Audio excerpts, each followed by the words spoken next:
The translator bead in my ear kept glitching. That was the first sign the day was not going to go smoothly. I stood at the altar of the grand convocation hall of Valdis Prime, wearing my dead father's cufflinks and a suit tailored by someone who had clearly never seen a human body before. The collar was too tight. The sleeves were too long. I looked like a child wearing a table covering. There were 412 guests seated in front of me. I counted them. Not because I was nervous. I count things, rooms, exits, people, structural load points. I have done it since I was 9 years old. My mother thought it was a disorder. My first boss said it made me the best relay station mechanic he had ever hired. The truth was somewhere in the middle, leaning heavily toward the mechanic. I counted the guests because counting settled me, and because 360 of those guests were Valdisi, blue-skinned, long-fingered, dressed in ceremonial silks that cost more than my childhood home, and every single one of them was watching me the way you watch something that has wandered into the wrong habitat. Not with anger, with patience. The patience of people who measure time in centuries and understand that most things, if you simply wait long enough, correct themselves. The music started. It was not music I recognized.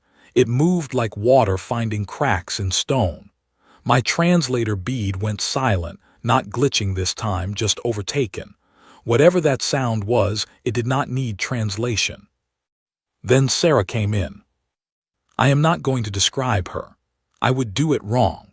What I will tell you is that every rational thought I had organized carefully in my head during the 43 minutes I stood at that altar became largely unavailable to me when she walked through that door. She walked like she owned the gravity in the room. She probably did. I heard Owen, standing 2 rows back, exhale with the tone of a man who has just accepted something he cannot argue with. Good, I had felt that way for 2 years. The ceremony was long. My collar kept tightening, or maybe that was just me. The Valdisi officiant recited the binding lineage covenant in 4 different dialects, 3 of which I understood better than anyone in that room knew. I had learned them quietly, the way I learned most things, by being present, by listening, by never announcing what I had absorbed. Sarah's hand found mine during the 3rd dialect. Something shifted, not emotional, physical, like a joint moving back into alignment after a long time out of place. My translator bead went dark for exactly 3 seconds. Across the hall, 2 sensor drones registered an equipment anomaly and quietly flagged it for later review. Nobody mentioned it. Sarah's mother was seated in the front row, center, matriarch Theva of the Valdisi first house. She had the look of someone who had already decided the ending of this story and was attending purely for the formality of watching it begin. I smiled at her. She did not smile back. The reception was held in the orbital gardens, glass and open sky, and something that passed for flowers among species that had evolved under 3 suns. I stood with a drink I was not going to finish and watched 412 people navigate whether or not to speak to me. Most chose not. Owen found me by the centerpiece arrangement that looked like it was made of frozen lightning. He handed me a second drink. "You doing all right?" he asked. "It was a good ceremony," I said. "That is not what I asked." "I know," I said. We stood there in the way that old friends stand when there is nothing useful left to say. Matriarch Theva arrived at my left side without sound. She had the height of someone whose species had evolved in low gravity, tall, thin, angular in a way that read as sharp even when she was still. She leaned toward me with the careful movement of someone making a private remark in a public space. She spoke in Old Valdisi, 3rd dialect, the one reserved for internal family matters. "Enjoy the warmth while it lasts, little mammal. She will outlive you by 4 centuries. You are a season." Owen did not react. His translator bead would have caught none of that. The 3rd dialect was not in the standard civilian database. I turned and looked at Matriarch Theva. I raised my glass.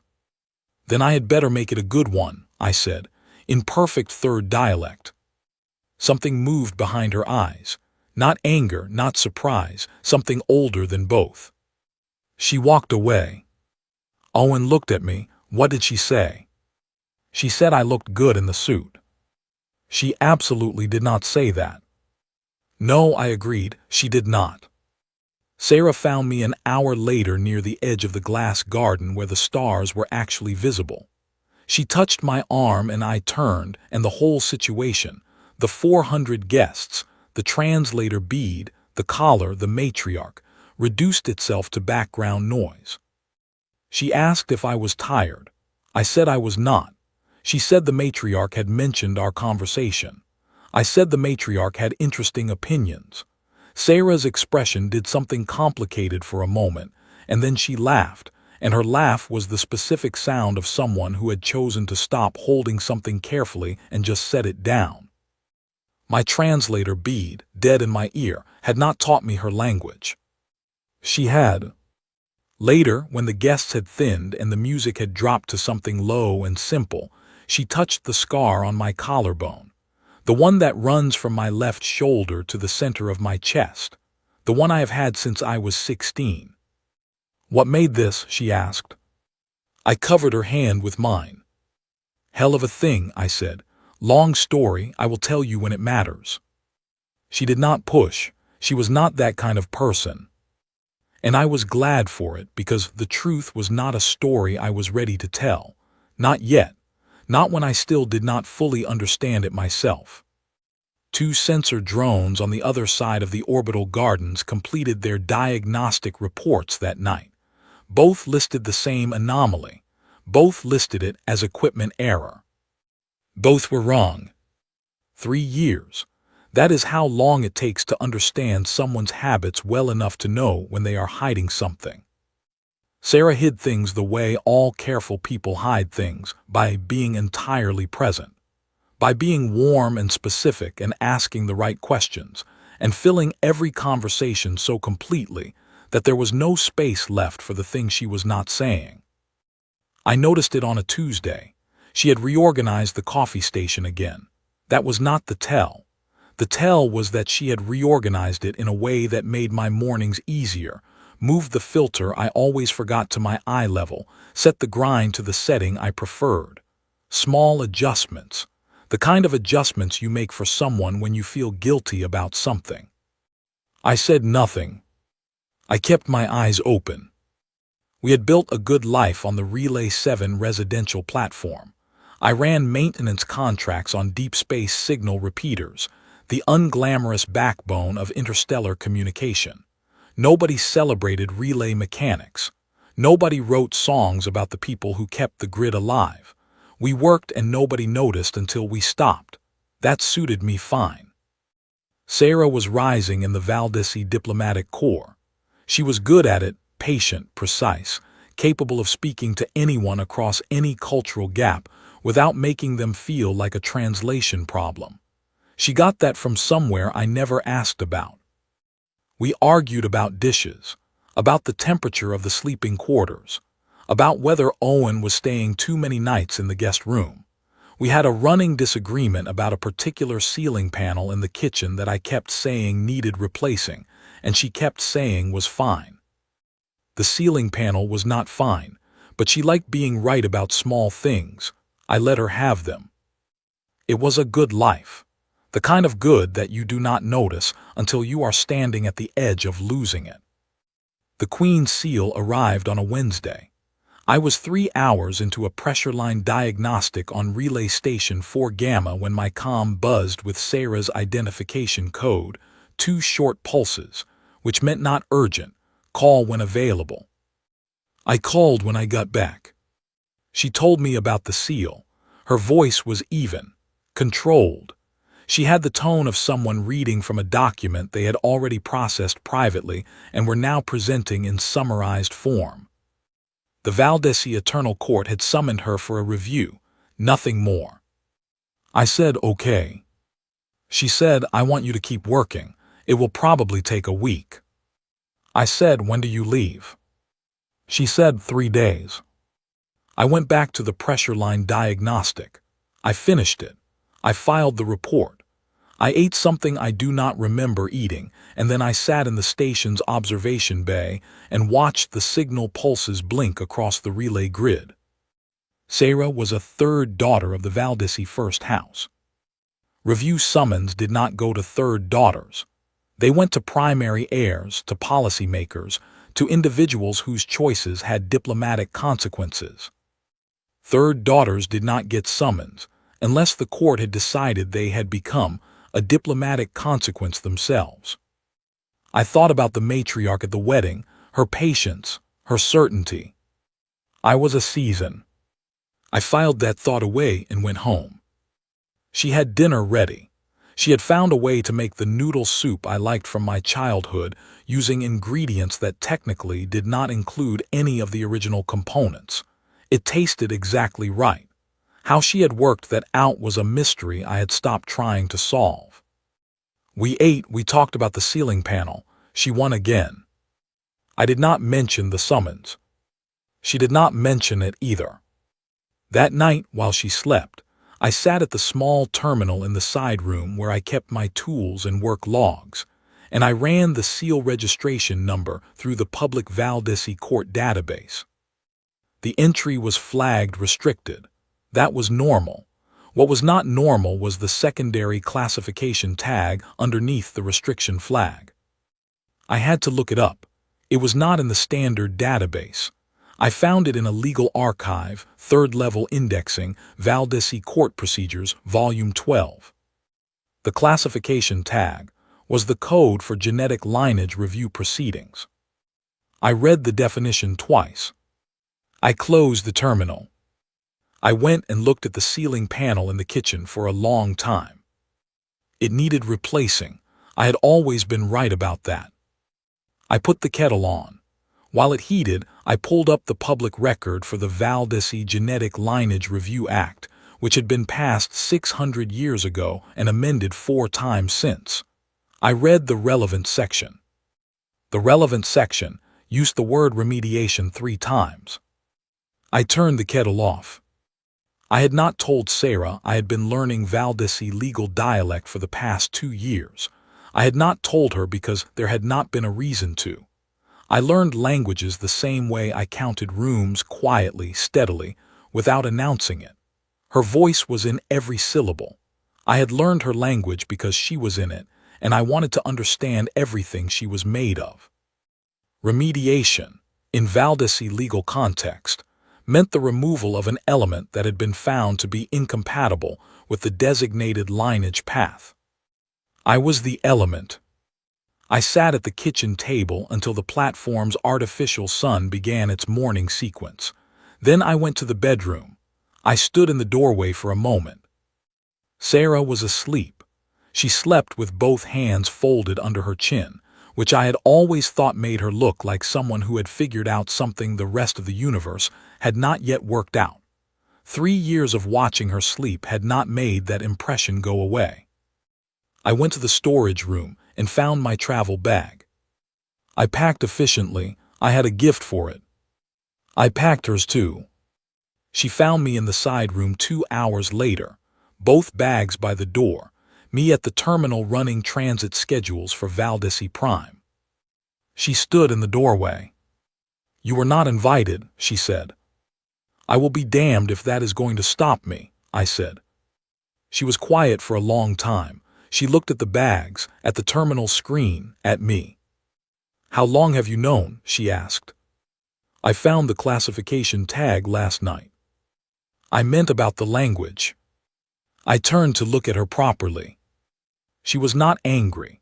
She was looking at me with the expression of someone who has been trying to protect a thing and has just realized the thing was never as fragile as they thought. "Long enough," I said. She picked up her bag. "The transit departs in 4 hours," I said. "I know," she said. "Do you want breakfast first?" She considered it. "Yes," she said. I made the soup. She sat at the table. Neither of us mentioned the ceiling panel. We left together. Valdesi Prime Station, formerly designated Convocation Hub Alpha 7, was not a space station in any sense that the word implied modesty. It was the size of a small moon. It had 17 distinct atmospheric zones. The transit terminal alone covered more physical space than the entire city I had grown up in. I processed all of this the same way I processed every large system I walked into. Entry points, 42 visible, estimated 60 additional service access routes. Structural composition, Valdesi Trial, rated for centuries of continuous use.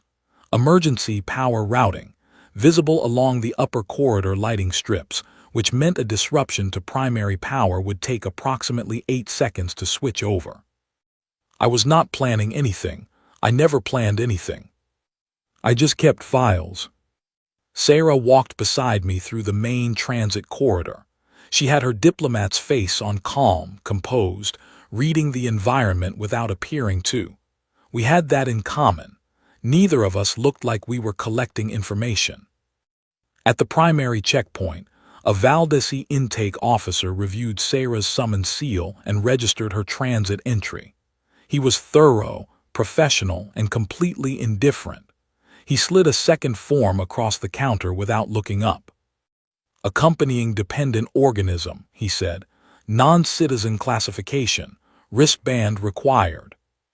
He handed me a band. It was the pale gray color they issued to visiting livestock on agricultural transport manifests. I had read enough Valdesi administrative code to know that was not an accident. I put the wristband on. Sarah looked at my wrist. Something moved through her expression that she controlled before it finished forming. I have diplomatic status, she said. My spouse should be registered under. Diplomatic status applies to the summoned party, the officer said. He had the tone of someone reciting a document he had memorized before he could walk.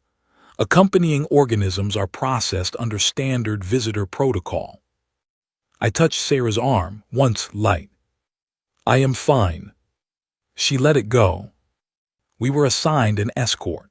Young officer, new insignia, the particular posture of someone trying to appear more certain than they were. He led us through the hub with efficiency and no conversation. I counted things.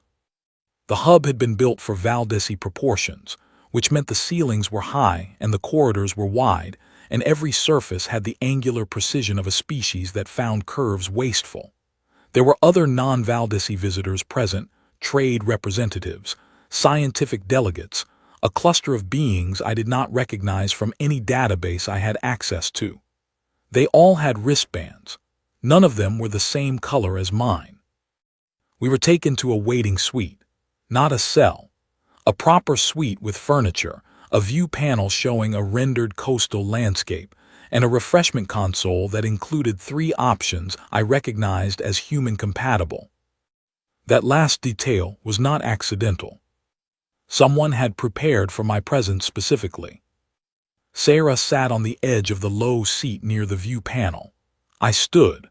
I had not been able to sit properly since we boarded the transit, and there was no point pretending otherwise. They are going to separate us, she said. Probably, I said. When they do, I will be fine. Marcus. I will be fine, I said again. She looked at me with the look she reserved for when I was being difficult in a way she could not argue against.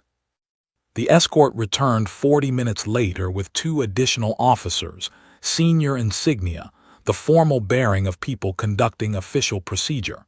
They asked Sarah to come with them for the initial review session. Standard protocol. They did not ask me. I stood and walked toward the door. The escort stepped into the corridor to block the path, politely, firmly.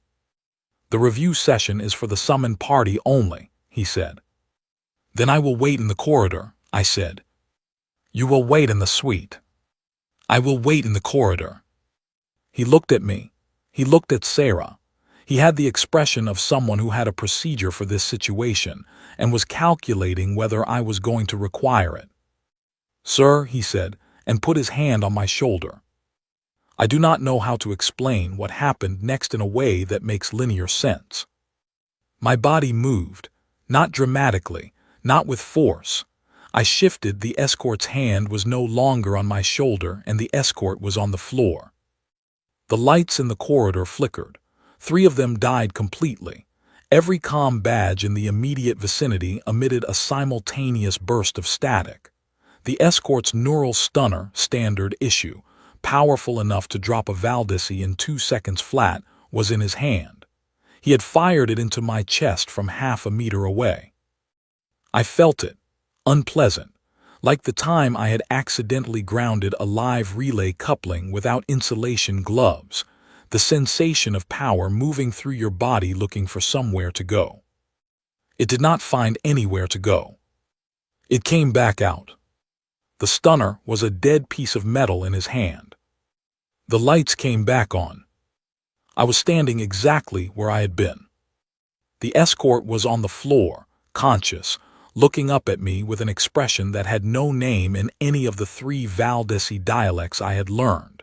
Something between fear and recognition, something that had not existed before this moment. The 2 senior officers had not moved. They were looking at the readings on the monitoring device one of them was holding, the device that had been performing standard biometric scans since we entered the suite. One of them said something in rapid first dialect. I will not repeat the words. The tone is the point. The tone was the specific frequency of a trained professional who has just encountered a reading that is not supposed to exist. Sarah had not moved either. She was looking at me, not with fear, with something that looked uncomfortably close to recognition of her own. Marcus, she said, quiet level. I know, I said. What was?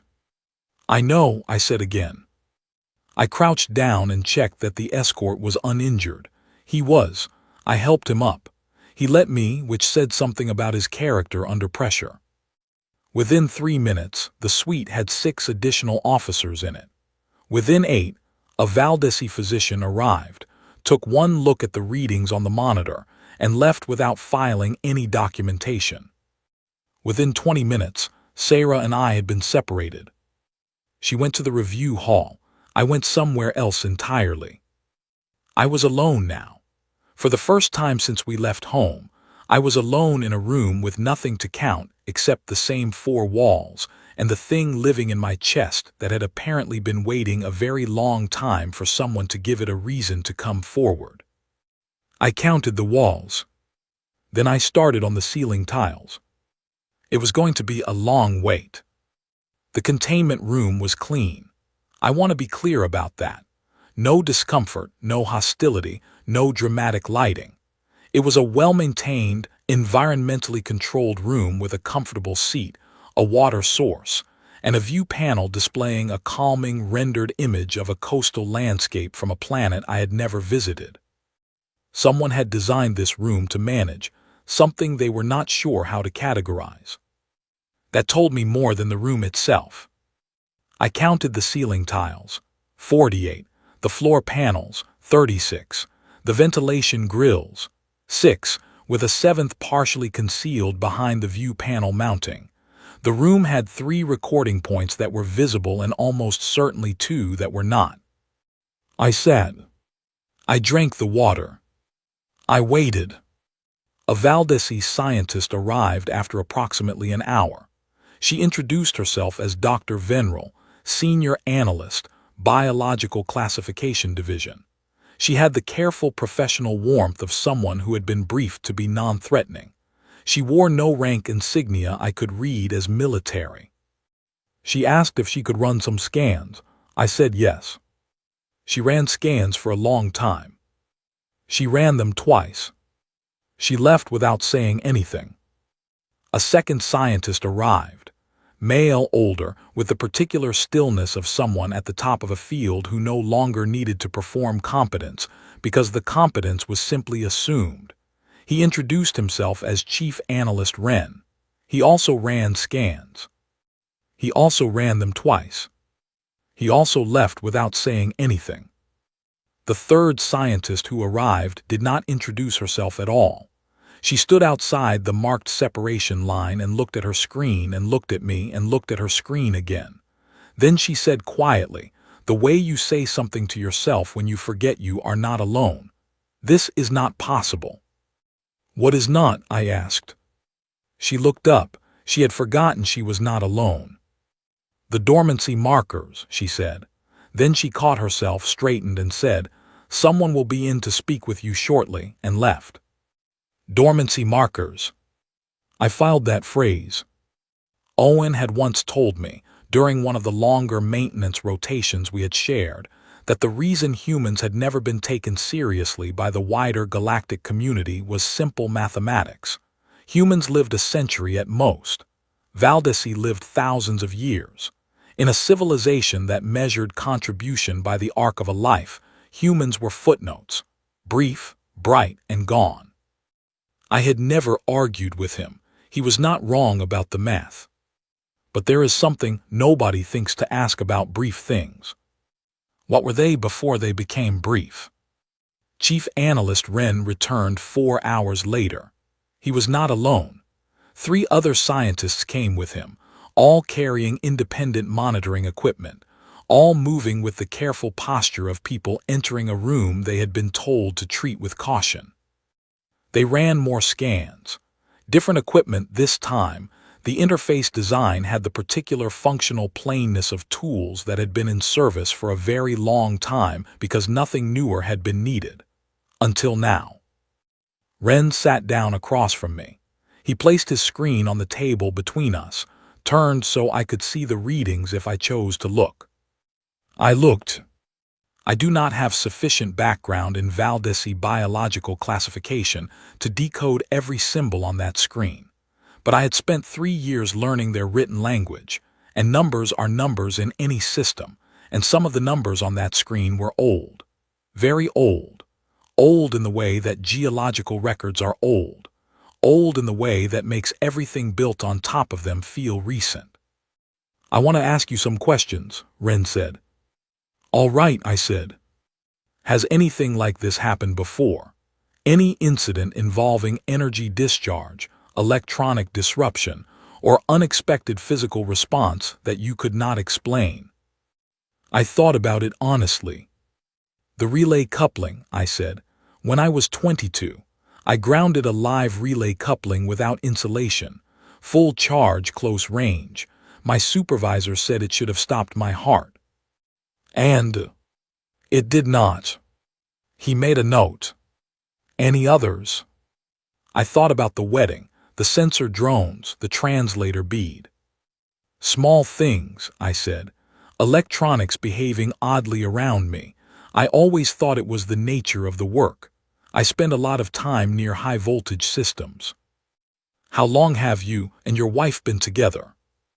4 years, including the engagement period. 3 years married." He made another note.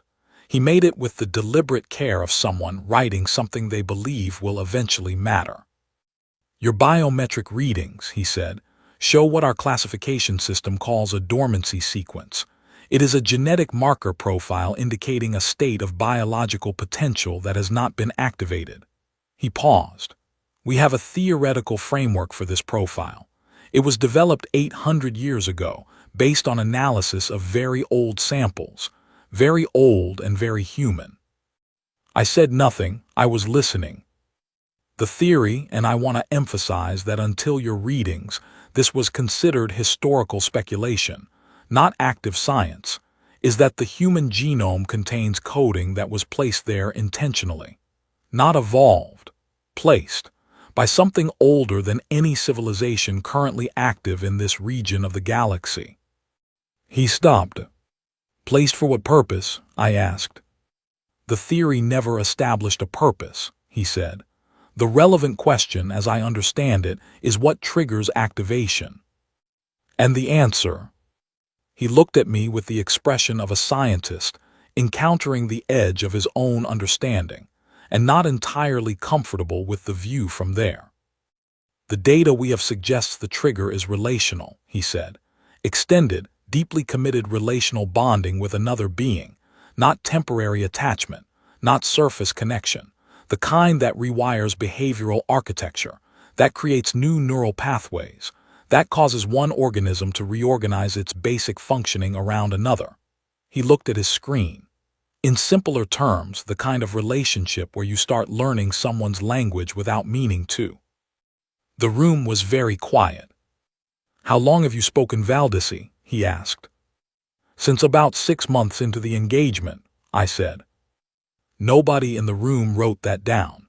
It was the kind of fact that was too strange for the standard form. Ren gathered his equipment. He told me someone would return to speak with me. He did not say who. 2 hours later, the door opened and the scientists left. The guard left 30 seconds after that. I was alone. For 20 minutes. Then the door opened again. The woman who entered was tall, not the low-gravity height of someone like the matriarch. This was the height of someone who simply was. She wore no uniform, no rank designation, nothing that needed to announce itself because announcing was for things that were uncertain. She was old, not visibly old in the human sense of softening and thinning. She was old in the way that stone is old, dense, contained, all the erosion long since finished. Her eyes were the deep amber of aged Valdesi who have lived past 5,000 years. The color came from a cellular process that accumulated slowly, the way tree rings accumulated. You could not fake it. She was the only being in the galaxy with eyes that exact shade. Queen Varel of the Valdesi Eternal Court, sovereign of the Imperium, 7,000 years of continuous documented history. She stood outside the marked line and looked at the readings on the screen she carried. Then she looked at me. "How long?" she asked the empty room. There was no one there to answer but me. "How long what?" I asked. "How long since activation began?" I thought about the wedding, the sensor drones, the coupling incident before that, the translator bead. "I think pieces of it have been running for a while," I said, "but the main event seems fairly recent." She was quiet. She looked at her screen again. Something moved through her expression, something that did not have a common name. 7,000 years produces expressions that way. "Leave us," she said. There was no one in the room to leave, but the 2 recording systems I could not see both shut off. I heard the precise click of the hidden ventilation grill near the view panel closing. She sat down. I had not expected that. I watched her settle into the seat across from me with the careful deliberateness of someone choosing to make themselves equal, and I understood that this was a significant gesture from someone who had not made a gesture like it in a very long time. "You are not angry," she said. "Not a question." "No," I said. "Why not?" I thought about Sarah, about the soup that tasted like my childhood built from completely different materials, about the ceiling panel she kept defending out of pure stubbornness, about 6 fingers closing around mine in the orbital garden under real stars, about 3 years of someone filling every room she walked into. "I have something to get back to," I said. "You are between me and it. That is the whole situation." She looked at me for a long time. The eternal queen of the Valdesi Imperium, 7,000 years of history in her face, sat across from me in a containment room. Then she sat back. "The arranged union," she said. "With General Kiev, you know about it." "I read the classification tag on the summons," I said. "It predates your wife's birth by 200 years. It is a political arrangement of significant value to 3 separate Valdesi administrative territories." "I understand," I said. "Do you?" "Yes," I said. "You built a system that plans 2 centuries ahead. Someone chose differently. The system needs adjusting. You are trying to figure out if the adjustment costs more than the original plan." She said nothing. "The answer is yes," I said. "Whatever this is that your scientists found, and I do not fully understand it yet, but I will, the cost of continuing the original plan is higher than you think. Not because of me, because of what I represent if their theory is correct. I looked at her. I am not the only human in a long-term bond with a non-human, not close to the only one.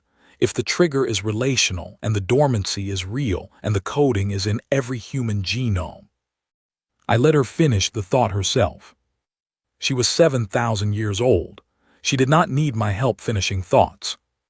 She stood. She smoothed the fabric of her outer garment with the unhurried deliberateness of someone making a decision they will not change.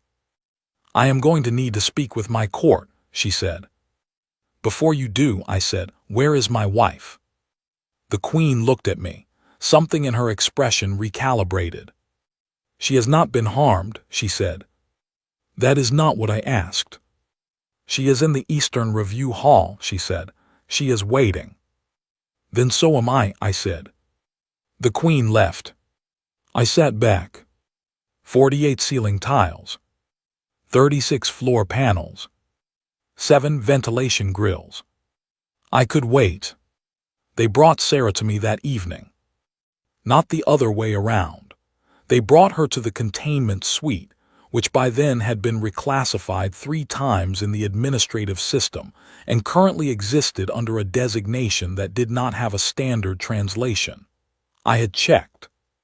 She walked in and looked at me, and I looked at her, and neither of us said anything for a moment, because there was too much of the right kind of nothing to fill the space.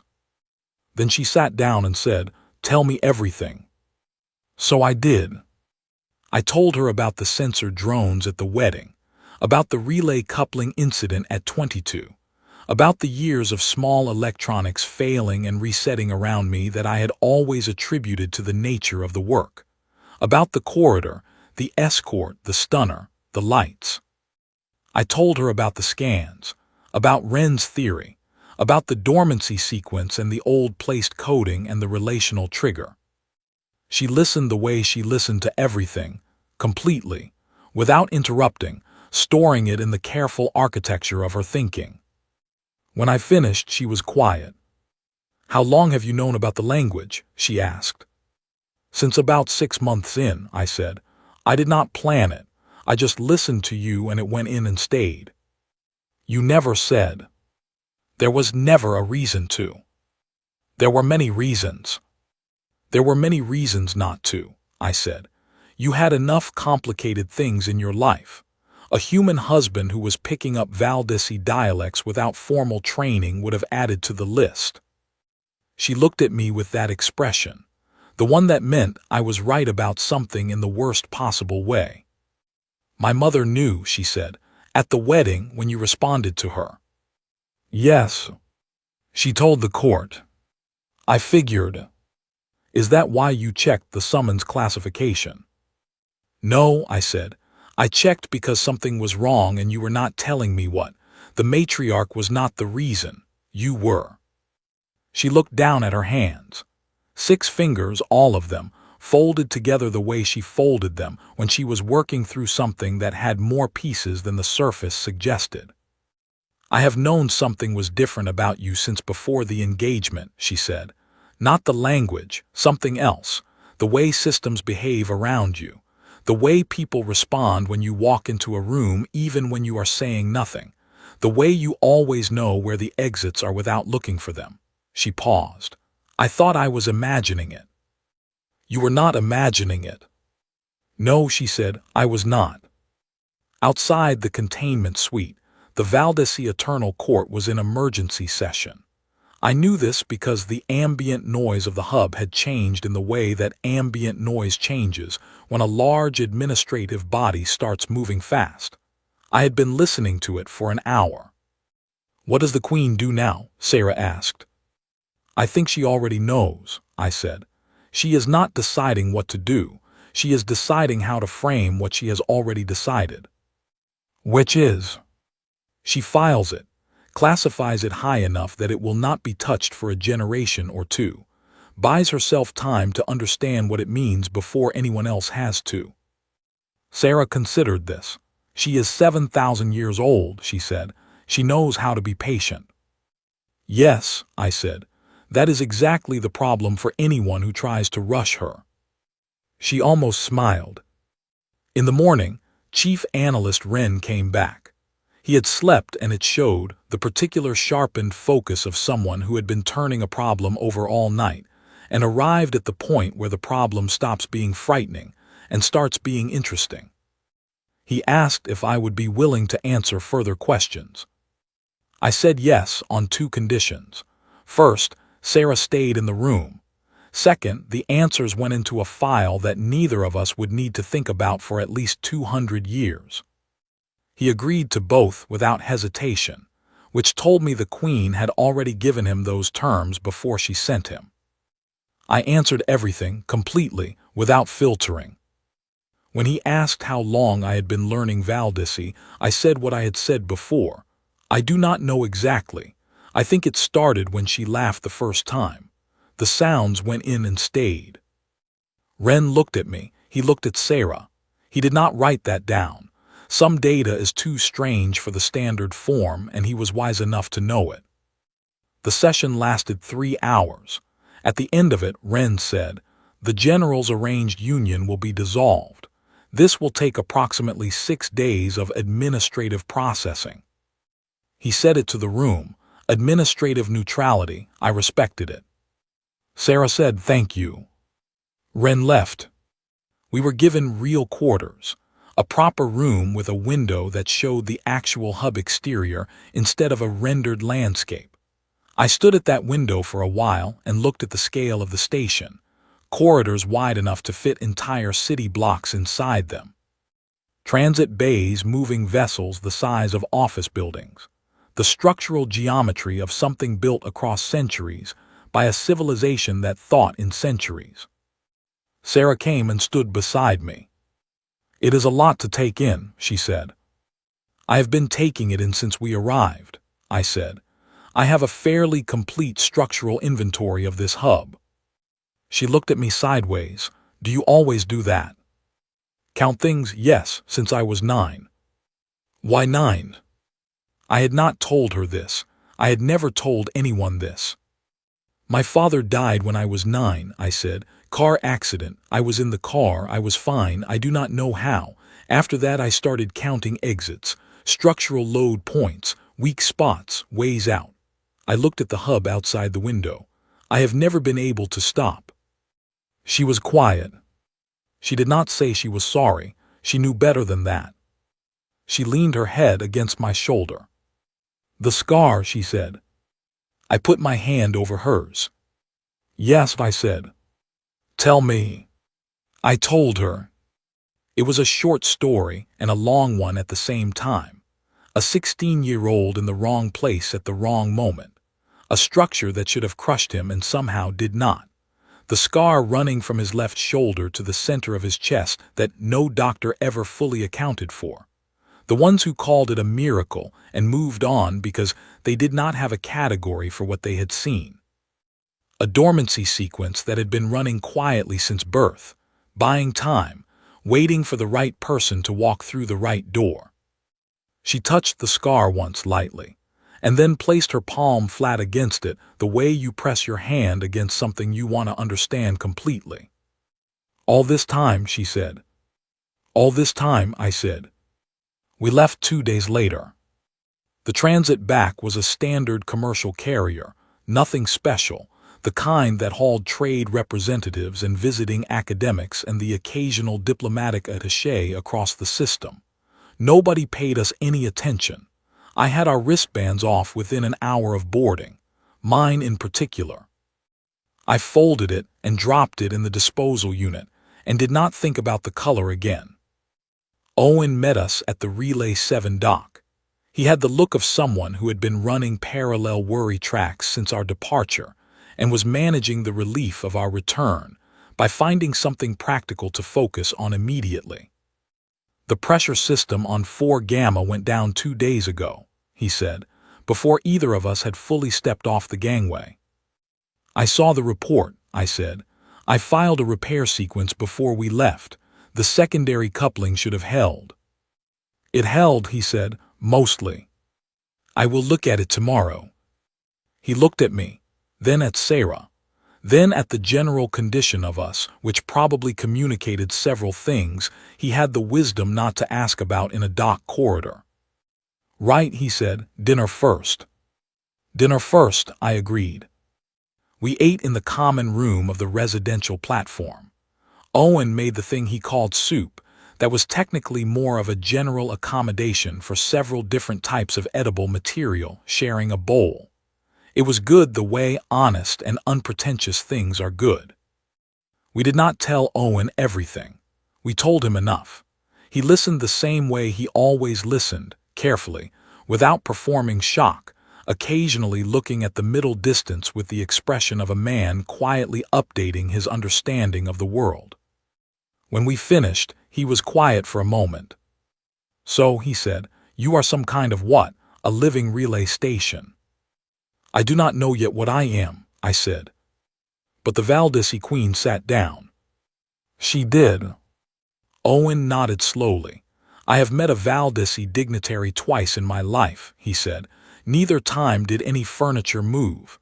He picked up his bowl. I am going to need some time with this. Take as long as you need, I said. He went to do the dishes. Sarah went to find the tools she had left in the side room before we departed. I sat at the kitchen table. The ceiling panel above me was still there, the one we had been arguing about for 3 years, the hairline fracture in the third tile from the left. You had to know where to look. I had always known where to look. I got up and found my repair kit in the lower cabinet. I took out the tools I needed. I climbed up on the step platform and got to work. 12 minutes, done properly. When I came down, Sarah was standing in the doorway watching. You fixed it, she said. It needed fixing, I said. She looked at the ceiling panel, at me, at the tools in my hand. I know, she said. The first time she had admitted it. I put the tools away. We sat together in the kitchen for a while, the way you sit when a lot has happened, and most of it has not finished settling, and you are not in any rush to make it settle. There were things I had not said, and things she had not said, and some of them would take years to find the right moment for. That was all right. We had time. Across the galaxy, the Eternal Court's emergency session had closed. Queen Varel had personally filed the biological classification report under a restriction level that would not be reviewed for 200 years. It was not a cover-up.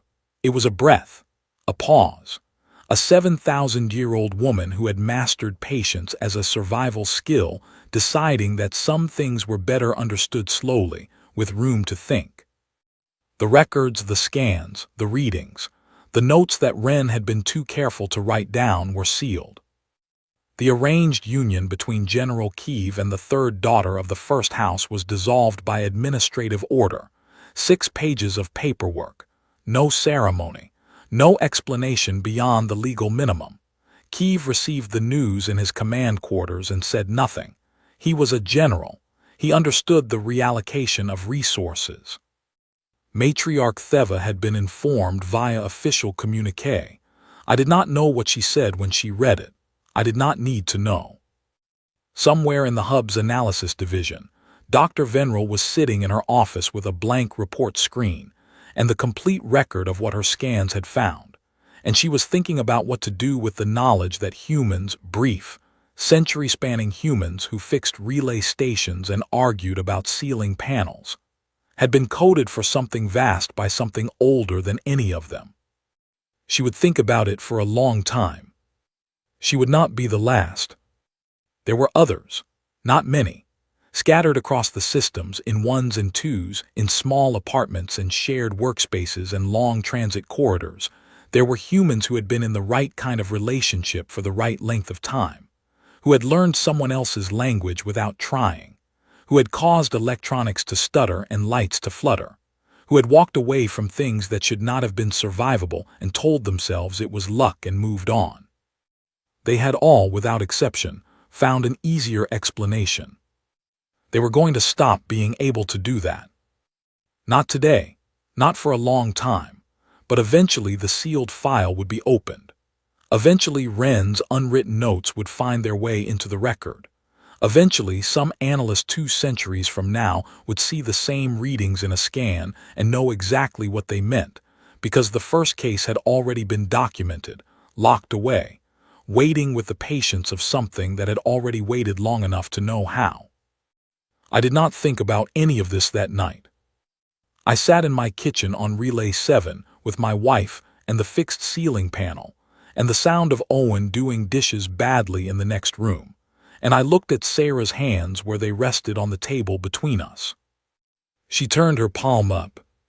I put mine in it. 6 fingers closed around my hand, all the warmth of it, all the particular and specific gravity of it. The thing that had started a sequence running in my genome without asking permission, and apparently decided that 4 centuries was not such a large difference after all, given the right circumstances. Hell of a thing. I thought it and did not say it. Some things you keep for yourself. The lights in the kitchen hummed steadily. No flicker, no reset, everything exactly where it was supposed to be. For now,